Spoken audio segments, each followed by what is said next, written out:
کچھ غلطیاں ہم کرنا نہیں چاہتے پر ہم سے ہو جاتی ہیں، کچھ دل ہم توڑنا نہیں چاہتے پر وہ ٹوٹ جاتے ہیں، ہماری مجبوری ہوتی ہے ٹوٹ جاتے ہیں۔ رات کو اس کی بارگاہ میں ہاتھ باندھ کے کشک طلب دراز کر کے خوب استغفار پڑھنا چاہیے کہ مالک بندے ہیں نا، کیا کریں، نفس کا ساتھ ہے، دنیا کا ساتھ ہے، خواہشات نفسانیہ، مالک معاف کر دے۔ درد سے توبہ، رسم نہ ہو، کہانی نہ ہو، لفظ نہ ہو، جملے نہ ہو، اور جناب ایسے لوگوں کے بیچ بڑے ہاتھ باندھ کے اور بڑا کوئی ضرورت نہیں، آپ اکیلے اپنی چارپائی پہ بستر کے اندر منہ دے کے بھی درد سے کہیں گے نا معاف کر دے تو وہ تو مہربانی بڑا ہے۔ بندہ کوئی ناراض ہو جائے تو ہمیں کوئی نہیں نیند آتی، اس کے گھر چلے جاتے ہیں۔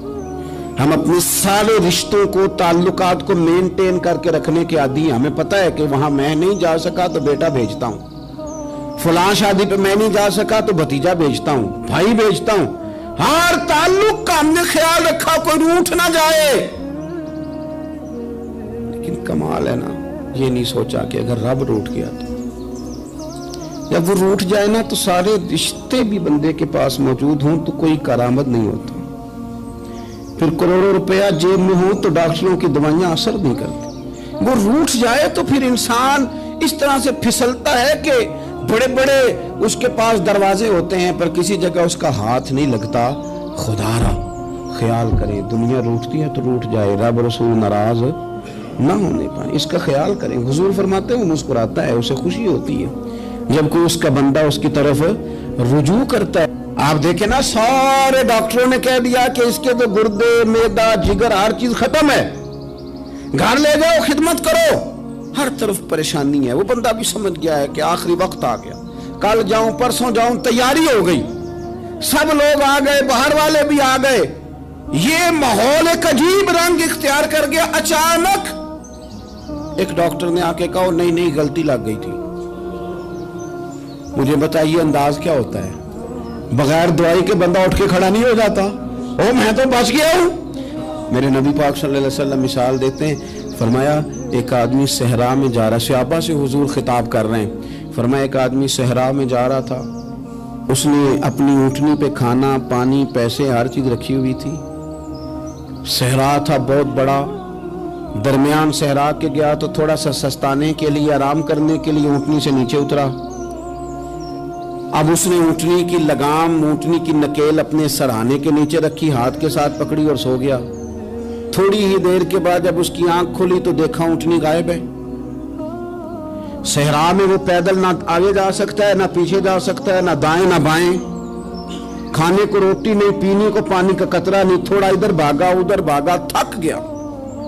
کریم محبوب فرماتے ہیں وہ پوری طرح نڈھال ہو گیا اور مایوس ہو گیا، معاذ اللہ، مایوس ہو کے دوبارہ اسی جگہ آ کے لیٹ گیا جہاں پہلے لیٹا تھا، انتظار کرنے لگا کہ اب موت ہی آئے گی، آخری وقت ہے، اب نہ میں پیدل یہ صحرا کراس کر سکتا ہوں، نہ پیچھے جا سکتا ہوں، نہ کھانا ہے نہ پانی ہے، سوائے موت کے کوئی سہارا نہیں۔ حضور فرماتے ہیں وہ رستے میں دوبارہ لیٹ گیا، اچانک اس نے رخ بدلا تو اونٹنی سامنے کھڑی تھی۔ حضور نے صحابہ سے پوچھا بتاؤ نا اسے بھلا کتنی کو خوشی ہوگی؟